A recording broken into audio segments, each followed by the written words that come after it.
السلام علیکم ناظرین، میں ہوں ضیاء الرحمن اور آپ دیکھ رہے ہیں ہمارا یوٹیوب چینل تبلیغ القرآن والحدیث۔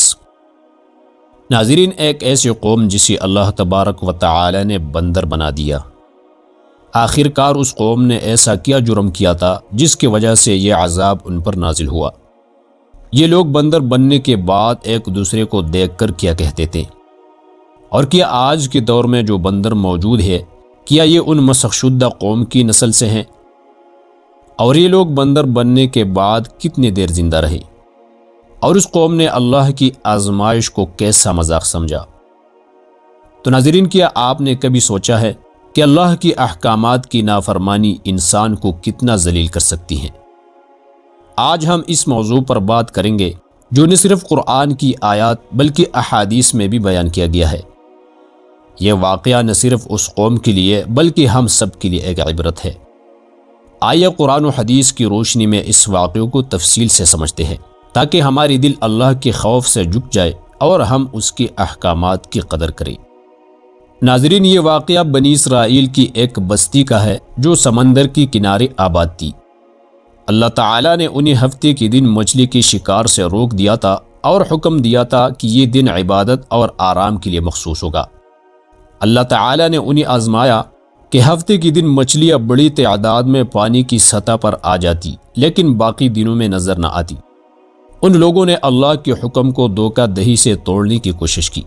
انہوں نے ہفتے کے دن جال لگا دیا تاکہ مچھلیاں ان جالوں میں پھنس جائے اور اتوار کے دن انہیں نکال لے۔ یہ اللہ تعالیٰ کے حکم سے عدولی اور دھوکہ دہی تھی۔ اللہ تعالیٰ قرآن کریم میں بیان فرماتے ہیں، اعوذ باللہ من الشیطان الرجیم، بسم اللہ الرحمن الرحیم، وَلَقَدْ عَلِمْتُمُ الَّذِينَ اعْتَدَوْا مِنْكُمْ فِي السَّبْتِ فَقُلْنَا لَهُمْ كُونُوا قِرَدَةً خَاسِئِينَ۔ ترجمہ: اور تمہیں ان لوگوں کا علم ہے جو تم میں سے ہفتے کے دن کی خلاف ورزی کرتے تھے، تو ہم نے ان سے کہا بندر بن جاؤ ذلیل اور رسوا ہو کر۔ فَلَمَّا عَتَوْا عَمَّا نُهُوا عَنْهُ قُلْنَا لَهُمْ كُونُوا قِرَدَةً خَاسِئِينَ۔ ترجمہ: پھر جب انہوں نے ان چیزوں میں سرکشی کی جن سے انہیں منع کیا گیا تھا تو ہم نے ان سے کہا بندر بن جاؤ ذلیل ہو کر۔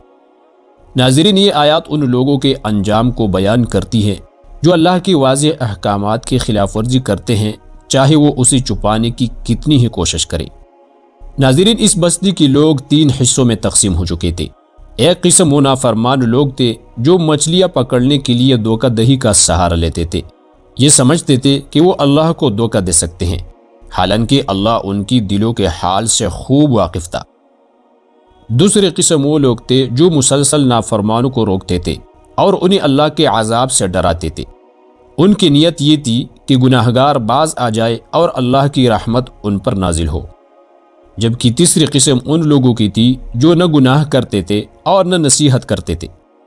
وہ کہتے تھے کہ گناہگاروں کو ان کے حال پر چھوڑ دو، اللہ ان سے خود نمٹ لے گا۔ اللہ تبارک و تعالی نے ان تینوں گروہوں کو ان کے اعمال کے مطابق بدلہ دیا۔ اللہ تعالی نے نافرمانوں کی شکلیں بندر اور خنزیر میں بدل دی اور نصیحت کرنے والوں کو عذاب سے محفوظ رکھا اور انہیں ان کے صبر کا انعام دیا۔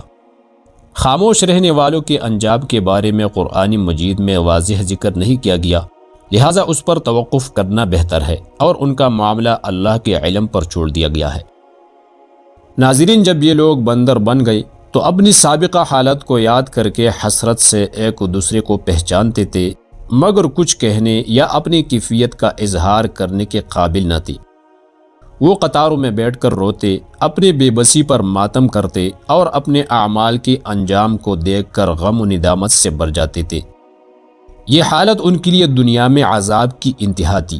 وہ 3 دن تک اسی حالت میں زندہ رہے، پھر اللہ تعالیٰ کی طرف سے عذاب کے طور پر فوت ہو گئی، اور اس واقعے نے ہمیشہ کے لیے نافرمانوں کے لیے عبرت کا نشان بنا دیا۔ ناظرین، اب اہم سوال یہ ہے کہ آج کے دور میں جو بندر موجود ہے کیا یہ انہی لوگوں کی نسل سے ہیں؟ چنانچہ صحیح بخاری میں ایک روایت ہے کہ رسول اللہ صلی اللہ تعالی علیہ وسلم نے فرمایا، جس قوم کی صورت اللہ مسخ کر دے ان کی نسل آگے نہیں بڑھتی، بندر اور خنزیر آج موجود ہے، لیکن وہ ان قوموں سے نہیں بلکہ عام جانور ہے۔ ناظرین، یہ حدیث ہمیں بتاتی ہے کہ اللہ کی نافرمانی کرنے والوں کا عبرتناک انجام دنیا میں ختم ہو گیا اور ان کی نسل آگے نہیں بڑھی۔ ناظرین، اس واقعے میں ہمارے لیے ایک بہت بڑا سبق ہے۔ ہمیں سمجھنا چاہیے کہ اللہ تعالیٰ کی احکامات کی نافرمانی، چاہے وہ کلم کلہ ہو یا دھوکہ دہی کے ذریعے، کبھی بھی چھپ نہیں سکتی۔ یہ واقعہ ہمیں یاد دلاتا ہے کہ اللہ کی آزمائشوں میں صبر اور اس کے احکامات کی پابندی ضروری ہے۔ ساتھ ہی برائی کو دیکھ کر خاموش رہنا بھی خطرناک ہو سکتا ہے۔ ہمیں چاہیے کہ اپنی زندگی میں اللہ کے احکامات کو پوری دیانتداری اور اخلاص کے ساتھ اپنائیں اور دوسروں کو بھی حق کی طرف بلانے کی ذمہ داری ادا کریں۔ یہی راستہ کامیابی کا ہے۔ اللہ تعالی ہمیں ان لوگوں میں شامل نہ کرے جو اس کے احکامات کی نافرمانی کرتے ہیں۔ ہمیں نیکی کی دعوت دینے اور برائی کو روکنے کی توفیق عطا فرمائے۔ ہمیں اپنی رحمت سے ڈھانپ لے اور شیطان کے بہکاوے سے محفوظ رکھی۔ آمین ثم آمین۔ ناظرین، اگر آپ کو ہماری ویڈیو پسند آئی ہوں تو ہماری ویڈیو کو لائک، شیئر اور کمنٹ میں اپنے رائے کا اظہار ضرور کیجیے گا، اور اگر آپ اس قسم کی مزید ویڈیوز دیکھنا پسند کرتے ہیں تو ہمارے چینل تبلیغ القرآن والحدیث کو سبسکرائب کریں۔